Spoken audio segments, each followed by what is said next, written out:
Alright guys, सो आज की video में हम फटाफट से 10 ऐसे क्रिप्टो रिलेटेड वर्ड्स के बारे में सीखेंगे जो बहुत ही कॉमन है क्रिप्टो मार्केट की दुनिया में, और आप इन्हें क्रिप्टो करेंसीज की ABCD भी बोल सकते हैं।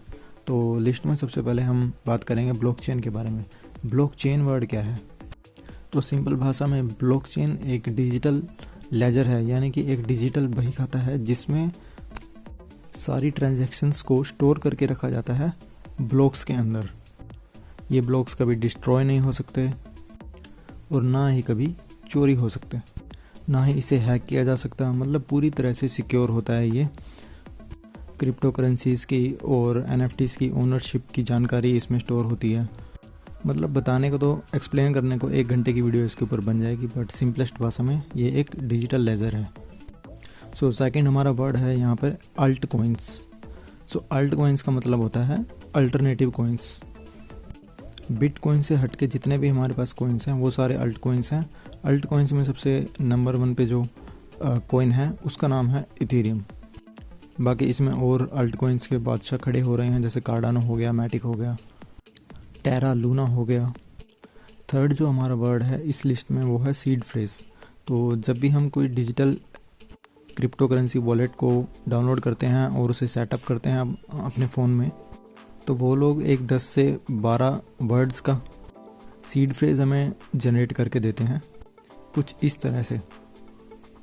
जैसे मान लीजिए आपने अपने फ़ोन में ट्रस्ट वॉलेट डाउनलोड किया और जब आप उसे सेटअप करोगे तो वो आपको 12 से 14 अक्षरों का सीड फ्रेज देंगे। तो वो सीड फ्रेज आपको सेव करके रख लेना है। आगे फ्यूचर में कभी आपका ट्रस्ट वॉलेट गुम हो गया या आपको किसी और फ़ोन में लॉगिन करना है तो वहाँ पर आपका सीड फ्रेज काम आएगा। फोर्थ वर्ड है हमारे पास लिस्ट में गैस फीस। गैस फीस क्या होती है कि जब आप क्रिप्टो करेंसीज में कोई भी ट्रांजैक्शन करते हैं तो कुछ फ़ीस आपकी उसमें लगती है। फॉर एग्ज़ाम्पल, अगर आप 10 मैटिक ट्रस्ट वॉलेट से भेज रहे हो बाइनेंस में तो आपको लगभग 0.001 मैटिक पे करना होगा एज अ गैस फीस। जैसे बैंक में हम कोई ट्रांजैक्शन करते हैं तो उस वक्त ट्रांजैक्शन चार्जेस हमारे अलग से कटते हैं, ऐसे ही स्टॉक एक्सचेंज में भी हमारे ट्रांजैक्शन फ़ीस कटती है, वही होती है गैस फीस। सो 5th नंबर पे जो हमारा वर्ड है वो है माइनिंग। माइनिंग क्या होती है? ये एक बहुत फेमस सा वर्ड है और लोग समझते हैं कि हम माइन करके बहुत रिच हो जाएंगे, बहुत पैसा है माइनिंग में। मोस्टली हमारी बिटकॉइन और इथेरियम माइनिंग ज़्यादा फेमस है। सो माइनर एक ऐसा व्यक्ति होता है जिसके पास अपना खुद का कंप्यूटर सेटअप होता है और वो क्या करता है, अपने कंप्यूटर को यूज़ करता है किसी भी ट्रांजैक्शन को वैलिड शो करने के लिए।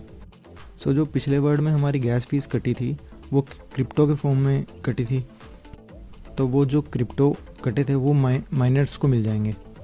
लाइक मैंने कोई ट्रांजैक्शन की है 10 इथेरियम की, तो 0.001 इथेरियम किसी माइनर को मिल जाएगा। मान लीजिए मेरे पड़ोस में कोई इथेरियम का माइनर बैठा हुआ है तो उसको वो Ethereum as a mining reward मिल जाएंगे। सो आगे बढ़ते हैं। अगला हमारा वर्ड है NFT, यानी कि नॉन फंजिबल टोकन्स। ये ऐसे होता है, मान लीजिए आपने इंटरनेट पे किसी से कुछ कलेक्टिबल ख़रीदा, कोई आर्ट खरीदी, तो आपको एक डिजिटल ओनरशिप दी जाएगी, उसे हम NFT कहते हैं, यानी कि नॉन फंजिबल। और वो आपकी डिजिटल ओनरशिप स्टोर होगी ब्लॉकचेन के ब्लॉक्स में, जिसको हैक नहीं किया जा सकता, चीट नहीं किया जा सकता, चोरी नहीं किया जा सकता। सो किसी फिजिकल या digital, no only digital art या कलेक्टिबल की ओनरशिप आपको प्रोवाइड की जाएगी, जिसे हम कहते हैं NFT। अगला वर्ड है ICO, यानी कि इनिशियल कॉइन ऑफरिंग्स। ICO यानी कि मान लो अगर कोई नया प्रोजेक्ट आया है मार्केट में और ओबियसली उन्हें फंड्स की ज़रूरत है, तो वो नॉर्मल पब्लिक से फ़ंड कलेक्ट करेंगे और बदले में उन्हें टोकन्स दिए जाएंगे, डिजिटल टोकन्स। उन्हें आप डिजिटल क्रिप्टो करेंसीज के नाम से भी जानते हैं। इथेरियम, मैटिक, ये सब ICOs में अवेलेबल थे पहले। बहुत कम प्राइस में ICOs में टोकन्स मिलते हैं, बट ये काफ़ी रिस्की भी होते हैं। सो अब अगला वर्ड है डिसेंट्रलाइजेशन।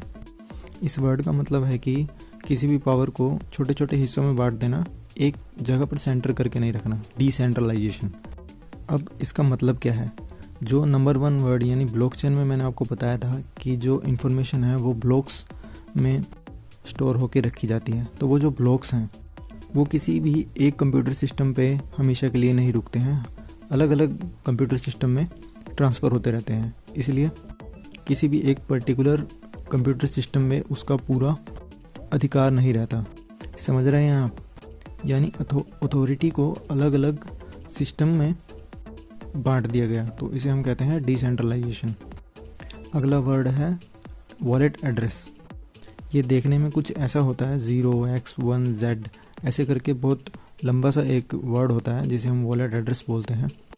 ये ऐसे ही है जैसे आप लोग गूगल पे यूज़ करते हैं, पेटीएम यूज़ करते हैं, तो उसकी एक पर्टिकुलर UPI ID होती है जिसकी हेल्प से हम पेमेंट कर सकते हैं। ऐसे ही डिजिटल करेंसी में जो हमारे वॉलेट्स होते हैं उनका एड्रेस होता है जिसको हम अपने वॉलेट में पेस्ट करके उसमें क्रिप्टो करेंसी सेंड कर सकते हैं। अगला वर्ड है डीफाई यानी कि डिसेंट्रलाइजेशन फाइनेंस। ये बेसिकली क्रिप्टो करेंसीज हैं जो बैंक का काम करती हैं, बट उसकी जितनी भी फंक्शनैलिटीज़ हैं, जितने भी उसके काम हैं वो क्रिप्टो करेंसीज की फॉर्म में होते हैं। जैसे आवे कॉइन हो गया, यर्न फाइनेंस हो गया। यहाँ पे क्या आप अपनी करेंसीज लाइक इथेरियम को उन पे डिपॉजिट करके रख सकते हैं और बदले में उनसे फाइनेंस ले सकते हैं जैसा कि हम बैंक में करते हैं। बस फ़र्क ये है कि जितना भी लेन देन होता है, ट्रांजैक्शन होती हैं, वो नॉर्मल फाइट की फॉर्म में नहीं बट डिजिटल करेंसीज की फॉर्म में होती हैं। सो ये थे कुछ बेसिक्स, बिल्कुल एकदम बेसिक्स वर्ड्स जिसको एकदम सिंपल वर्ड्स में मैंने समझाया। हर एक वर्ड के ऊपर अलग से एक 15-20 मिनट की वीडियो भी बन सकती है, पर इस वीडियो में मैंने बिल्कुल सिंपल फॉर्म में और आसान करके आपको बताया। वीडियो अच्छी लगी होगी तो लाइक ज़रूर करना और सब्सक्राइब ज़रूर कर देना चैनल को, क्योंकि crypto currency is the future. वैसे हमें ब्लॉकचेन इज़ द फ्यूचर बोलना चाहिए, क्योंकि ब्लॉकचेन पे ही ये सारी टेक्नोलॉजीज एप्लीकेशंस बेस्ड हैं।